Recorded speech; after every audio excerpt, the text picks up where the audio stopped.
ഞാൻ ജീവിതത്തിൽ ഇനി ഞാൻ ശബരിമലയ്ക്കില്ല. അത്രയും മനസ്സിന് മുമ്പുണ്ട്. അതേപോലത്തെ ദേവസ്വം എന്ന് പറഞ്ഞാൽ ദുഷിച്ച ആ പിശാചുകളെ ഇവിടെ ഇല്ലാണ്ടാക്കണം, അല്ലാണ്ട് നന്നാവില്ല. ഞാൻ മനസ്സുരുക്കി പറയുന്നതാ, അവർ നന്നാവില്ല, മനസ്സുരുക്കി പറയുന്നതാ.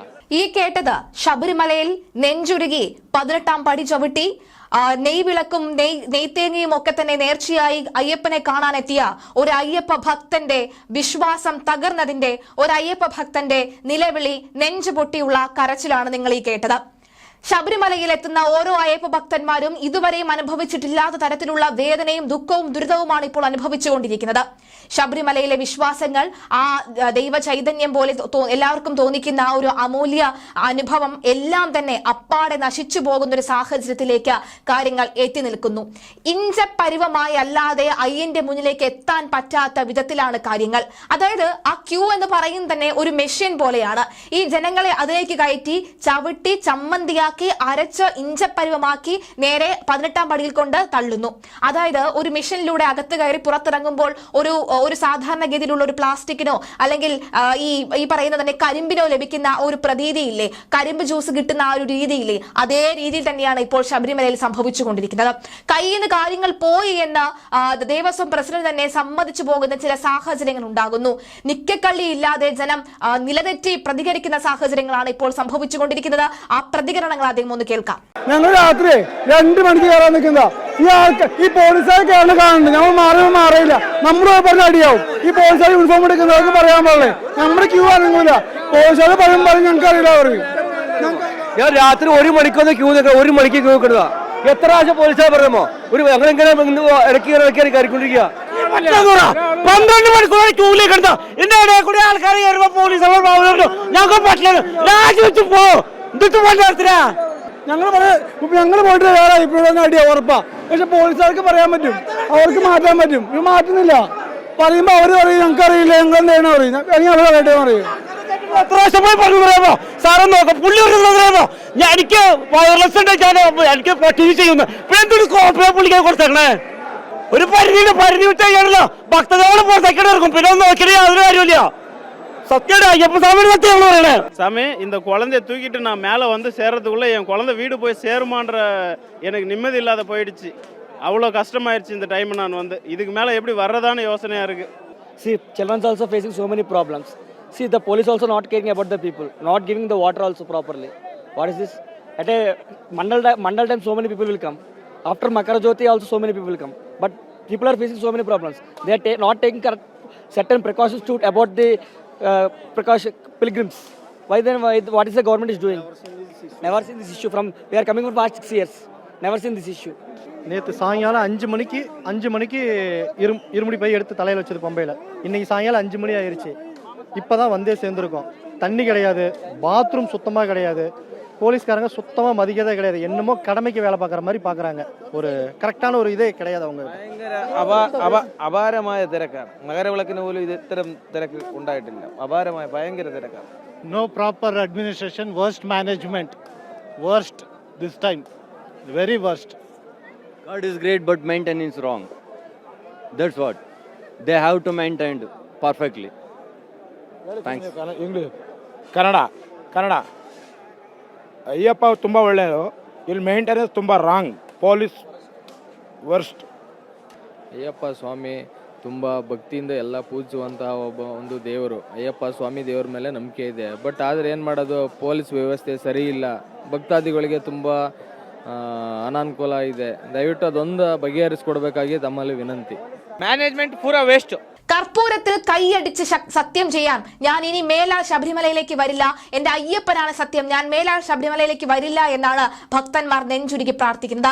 അയ്യപ്പനും ശബരിമലയും എന്നൊക്കെ പറയുന്നത് ഭക്തന്മാർക്ക് എപ്പോഴും തന്നെ അവരുടെ ഒരു കുടുംബം പോലെ, അവരുടെ അച്ഛനെ കാണാൻ അവർ ഓടിയെത്തുന്നത് പോലെയാണ് അവർക്ക് തോന്നാറുള്ളത്. പക്ഷെ ഇനി മേലാൽ ഞാൻ ശബരിമലയ്ക്ക് വരില്ല എന്ന് ഒരു അയ്യപ്പ ഭക്തൻ അത്രയും വേദനയോടുകൂടി പൊട്ടി പറയണമെന്നുണ്ടെങ്കിൽ അവൻ അനുഭവിച്ച വേദന എന്തായിരിക്കണം, അവന് ലഭിച്ച ഒരു സ്വീകരണം എന്തായിരിക്കണമെന്നാണ് ഏറ്റവും കൂടുതൽ നമ്മൾ ചർച്ച ചെയ്യേണ്ടത്. പലതിനും പല പരിപാടികൾക്കും ദാരിദ്ര്യമുക്തമായ കേരളത്തിന് പോലും 1.5 കോടിയാണ് പിണറായി വിജയൻ സർക്കാർ പൊടി പൊടിച്ചത്. ആ 1.5 കോടിയുടെ പകുതിയെങ്കിലും ചിലവഴിച്ചുകൊണ്ട് അയ്യപ്പ ഭക്തന്മാർക്ക് സുഗമമായി മല ചവിട്ടാൻ, അയ്യനെ കാണാനുള്ള സുഗമമായിട്ടുള്ള നീക്കങ്ങൾ നടത്താൻ എന്തുകൊണ്ട് കഴിഞ്ഞില്ല എന്ന ചോദ്യം ഉയരുന്നു.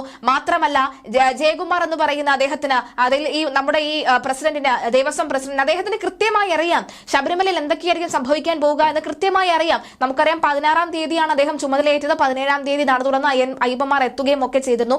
അദ്ദേഹത്തിന് ചെയ്യാനുള്ള പരിമിതികൾ ഉണ്ടായിരുന്നു. പക്ഷെ അതിനുമുള്ള മുൻ പ്രസിഡന്റ് ആണ്, ഇനി വരാനുള്ള പ്രസിഡന്റ് വേണം ഈ ഒരു കാര്യങ്ങളൊക്കെ തന്നെ ഒരുക്കാൻ. പക്ഷെ സത്യത്തിൽ പ്രസിഡന്റുമാരെ തിരഞ്ഞെടുക്കുന്നത് പോലും 1 മാസം മുൻപേ തിരഞ്ഞെടുത്തുകൊണ്ട് വരാൻ പോകുന്ന മകരവിളക്കിനോടനുബന്ധിച്ചുള്ള ഉത്സവത്തിന് അയ്യപ്പന്മാരെ സുഗമമായി എങ്ങനെ മല ചവിട്ടാം എന്നുള്ള പ്ലാൻ അപ്പോഴേ ആരംഭിച്ച് അപ്പോൾ മുതൽ തന്നെ കാര്യങ്ങൾ ഏകോപിപ്പിച്ചു കൊണ്ടുപോകേണ്ട ഒരു ഉത്തരവാദിത്തം സത്യത്തിൽ നമ്മുടെ സർക്കാരിനുണ്ടായിരുന്നു.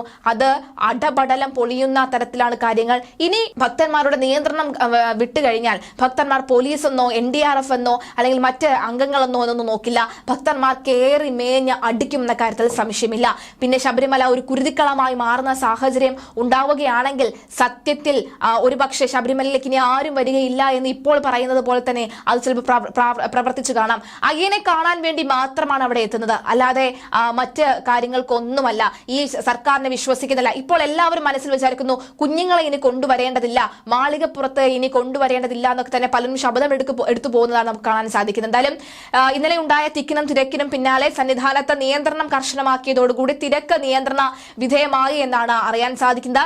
പാളിച്ചകൾ ഇനിയും ഉണ്ടാകാതിരിക്കാൻ തീർത്ഥാടകരെ നിലയ്ക്കൽ തടഞ്ഞു നിർത്തി നിയന്ത്രിച്ചാണ് പമ്പയിലേക്ക് പോകാൻ അനുവദിക്കുന്നത്. രാത്രിയിലെത്തിയ തീർത്ഥാടകരുടെ മുഴുവൻ വാഹനങ്ങളും നിലയ്ക്കൽ പാർക്കിംഗ് ഗ്രൗണ്ടിൽ കയറ്റിയിട്ടു. അതിലെ തീർത്ഥാടകരോട് വിശ്രമിച്ച് പതുക്കെ മാത്രം പമ്പയിലേക്ക് പോകാനാണ് പോലീസ് പറഞ്ഞത്. NDRFന്റെയും ആദ്യ സംഘം സന്നിധാനത്ത് എത്തി. തൃശൂരിൽ നിന്നുള്ള 35 അംഗ സംഘമാണ് എത്തിയത്. 2ാം സംഘം ഇന്ന് രാത്രിയോടുകൂടി എത്തുമെന്നാണ് വിവരം. പമ്പ നിലയ്ക്കൽ റൂട്ടിൽ ഭൂരിപക്ഷവും KSRTC ബസ്സുകൾ മാത്രമാക്കി. പമ്പയിലേക്ക് കഴിഞ്ഞ ദിവസങ്ങളിൽ മിനിറ്റിൽ 3 മുതൽ 5 വരെ ബസ്സുകൾ അയച്ച സ്ഥാനത്ത് ഇന്ന് നിയന്ത്രിച്ച് മാത്രമാണ് ബസ്സുകൾ പോകാൻ അനുവദിക്കുന്നത്. അതേസമയം ദർശനം കഴിഞ്ഞ് പമ്പയിലെത്തിയ തീർത്ഥാടകരെ നിലയ്ക്കലെത്തിക്കാൻ നിരനിരയായി ബസ്സുകൾ കാത്തുകിടക്കുകയാണ്. തീർത്ഥാടകർ കയറിയാൽ അപ്പോൾ തന്നെ ബസ് വിട്ടു പോകുകയും ചെയ്യും. ഇന്നലെ രാത്രി ഹരിവരാസനം ചൊല്ലി നട അടച്ചപ്പോൾ 18ാം പടി കയറാനുള്ള നിര മരക്കൂട്ടം വരെ ഉണ്ടായിരുന്നു. അവരെ രാത്രി നട അടച്ച ശേഷവും 18ാം പടി കയറ്റി തിരക്ക് കുറച്ചു. ഇന്ന് പുലർച്ചെ 3-ന് നട തുറന്ന ശേഷം വടക്കേ നടയിലൂടെ വടക്ക് ദർശനത്തിന് അവസരം നൽകി. എരുമേലി പമ്പ പാതയിൽ പലയിടത്തും വാഹനങ്ങൾ തടഞ്ഞു നിർത്തിയാണ് ഇന്നലെ തിരക്ക് നിയന്ത്രിച്ചത്. ഇന്ന് വഴിയിൽ വാഹനങ്ങൾ തടഞ്ഞിട്ടില്ല. 18ാം പടി കയറാനുള്ള ക്യൂ നിലവിൽ ശരംകുത്തി വരെ മാത്രമാണ്. സന്നിധാനവും പമ്പയും പൂർണ്ണമായും പോലീസിന്റെ നിയന്ത്രണത്തിലാണ്.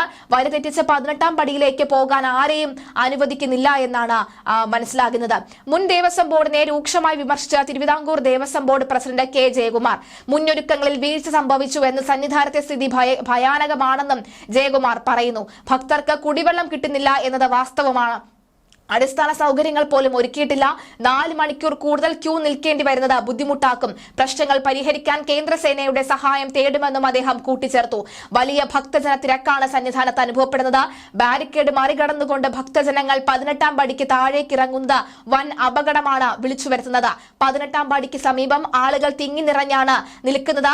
കുട്ടികളും മുതിർന്നവരും ഉൾപ്പെടെ മണിക്കൂറോളമാണ് ക്യൂവിൽ കാത്തു നിൽക്കുന്നത്. ഗുരുതര സുരക്ഷാ വീഴ്ചയാണ് ശബരിമലയിൽ സംഭവിച്ചിരിക്കുന്നത്. ശബരിമലയിൽ കൊള്ളയും ആചാര ലംഘനവും നടത്താൻ മാത്രമേ പിണറായി സർക്കാരിന് താൽപര്യമുള്ളൂവെന്ന് BJP നേതാവ് മുൻ കേന്ദ്രമന്ത്രിയുമായ V മുരളീധരൻ. കുടിവെള്ളം പോലും ഇല്ലാതെ തീർത്ഥാടകർ കുഴഞ്ഞു വീഴുന്ന സാഹചര്യം ഉണ്ടായിട്ടും സംവിധാനങ്ങൾ നോക്കുകുത്തിയാകണ് എന്ന വൻ സുരക്ഷാ വീഴ്ചയാണ് എന്നും ഉണ്ടായിരിക്കുന്നത് എന്നും മുരളീധരൻ വ്യക്തമാക്കുന്നു. ശബരിമലയിൽ ഭക്തജനങ്ങളെ നിയന്ത്രിക്കുന്നതിൽ പോലീസ് സംവിധാനങ്ങൾ പരാജയപ്പെട്ട സാഹചര്യത്തിലാണ് അദ്ദേഹത്തിന്റെ പ്രതികരണം. സ്വർണ്ണക്കൊള്ള എങ്ങനെ ഒതുക്കാമെന്ന ഗവേഷണത്തിലായിരുന്നു ദേവസ്വം ബോർഡ്. മണ്ഡലകാല തീർത്ഥാടനത്തിൽ സർക്കാർ യാതൊരു മുന്നൊരുക്കവും നടത്താതിനാലാണ് ഭക്തർ വലയുന്നത്. ക്യൂ കോംപ്ലക്സുകളുടെ ഉദ്ദേശം നടപ്പായിട്ടില്ല. ആവശ്യത്തിന് പോലീസുകാരില്ല. സർക്കാരും ദേവസ്വം ബോർഡും എന്താണ് ചെയ്യുന്നത്? അയ്യപ്പന്റെ സ്വത്ത് അപഹരിക്കാനും ആചാരം ലംഘിക്കാനും മാത്രം താൽപര്യപ്പെടുന്ന നിരീശ്വരവാദികൾക്ക് വിശ്വാസികൾ മറുപടി നൽകും. കോടികൾ മുടക്കി പ്രമാണിമാർക്കായി അയ്യപ്പ സംഗമം നടത്തിയ പിണറായി സർക്കാർ ഭക്തരെ അവഗണിക്കുകയാണ് ചെയ്തത്. ഭക്തർക്ക് മുമ്പും പമ്പയിൽ നിന്ന് മാല അഴിച്ചു തിരിച്ചു പോകേണ്ട ആ സാഹചര്യം ഉണ്ടായിട്ടുണ്ട്. എന്നിട്ടും ഈ വർഷം ഒരു തയ്യാറെടുപ്പും നടന്നില്ലെന്നും V മുരളീധരൻ പറയുകയാണ്. തീർച്ചയായും തീർച്ചയായും അദ്ദേഹം പറഞ്ഞ കാര്യത്തിൽ ഒരു കാര്യത്തിൽ കഴിവുണ്ട്. കാരണം അദ്ദേഹം പറയുന്നുണ്ട് കോടികൾ മുതൽ മുടക്കി അയ്യപ്പ സംഗമം നടത്തിയിരുന്നു. ആ നടത്തിയ അന്നേരം മുതൽ തന്നെ അയ്യപ്പ ഭക്തന്മാർക്ക് വേണ്ടിയിട്ടുള്ള എല്ലാ സജ്ജീകരണങ്ങളും ഒരുക്കിയിരുന്നുവെങ്കിൽ അന്ന് മുടക്കിയ പകുതി പണം മുടക്കിക്കൊണ്ട് ഇത്തവണ അയ്യപ്പന്മാർ വരും എന്ന് മനസ്സിലാക്കിക്കൊണ്ട് അയ്യപ്പന്മാരെ സ്വാഗതം ചെയ്യാൻ സ്വീകരിക്കാൻ അതിന് പകുതി പണമെങ്കിലും മുടക്കിയിരുന്നുവെങ്കിൽ ഒരുപക്ഷെ ഇങ്ങനെയൊന്നും സംഭവിക്കില്ലായിരുന്നു. കഴിഞ്ഞ ദിവസം ഒരു സ്ത്രീ കുഴഞ്ഞു വീണ് മരിക്കുന്ന സാഹചര്യം പോലും ഉണ്ടാകുന്നു. ആൾക്കാർക്ക് ശ്വാസം കിട്ടാതെ നെഞ്ചത്തടിക്കുന്ന സാഹചര്യം ഉണ്ടാകുന്നു. കുട്ടികൾ കരഞ്ഞു വിളിക്കുന്ന സാഹചര്യം ഉണ്ടായിരിക്കുന്നു. ഇതൊന്നും തന്നെ ഉണ്ടാകുമായിരുന്നില്ല. ഇത് മനഃപൂർവ്വം പിണറായി വിജയൻ അറിഞ്ഞുകൊണ്ട് ചെയ്യുന്ന പണികളാണ് എന്ന് പോലും രൂക്ഷമായ വിമർശനങ്ങൾ ഉണ്ടാകുകയാണ്.